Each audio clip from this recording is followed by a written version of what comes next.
After Port Lincoln, I cut across to Coffin Bay. Coffin Bay is famous for their oysters. It just felt like a tourist town, so I do a bit of a lap round and decided to move on. I see a flock of emus feeding in a vacant lot. They didn't seem too concerned when I got off my bike to take photos. I went down to the boat ramp and watched the boats coming in and the pelicans feed off the fish guts. I find a beachside shack that was literally metres from the water. Would I be happy living here, I thought? Well, not alone. I'd need good people to share it with. But that view would be pretty spiff at the end of a day, sitting on the veranda barbecuing up the daily catch.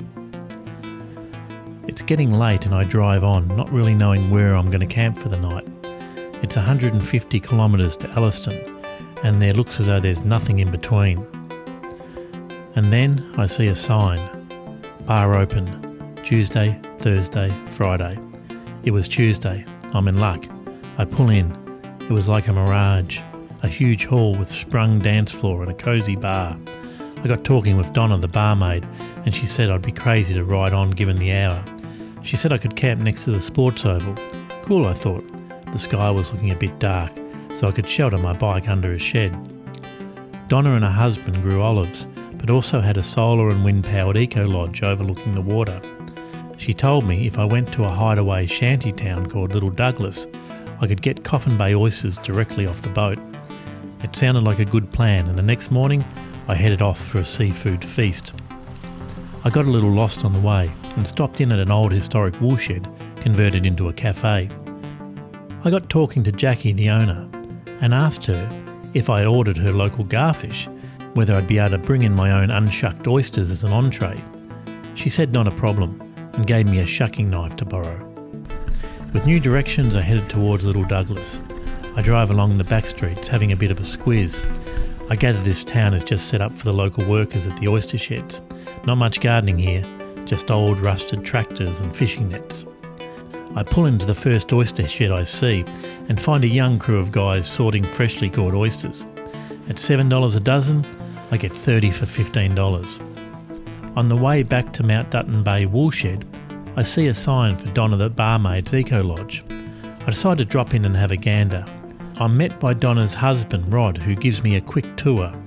They had a great place right on the water and even had a green lawn, which Rod said was mowed daily by local kangaroos.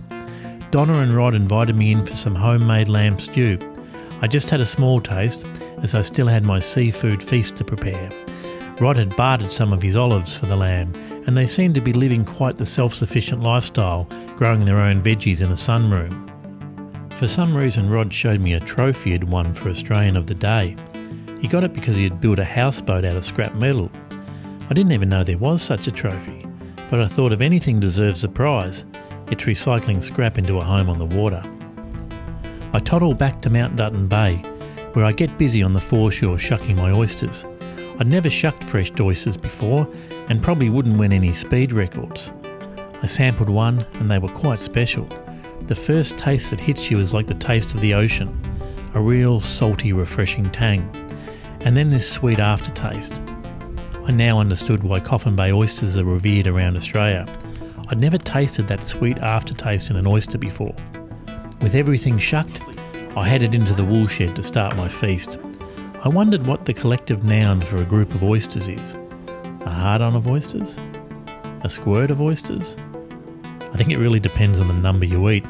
Apparently, due to their high iron content, if one feels they are getting the flu, a dozen oysters and a glass of orange juice will stop the virus dead. Jackie had done the garfish in a sumptuous pistachio rub and joined me at the table after I'd eaten to help me finish the oysters. She ran the cafe, which included a section featuring antique shearing equipment, with her two daughters. She was also a pilot and told me how she used to work for 1.5 days in the oyster sheds just to pay for 1 hour of flying tuition. When we look at other people, particularly successful people, we tend to only see the success. We don't always know about the hardship and sacrifice they have gone through to achieve their goals. Jackie had worked 2 jobs in order to pay for the renovation of the historic old woolshed.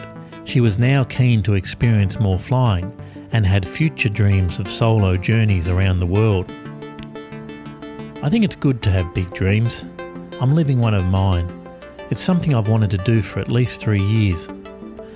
And I must say, being a traveller in my own country is the most enlightening of experiences, particularly with regard to my search for work.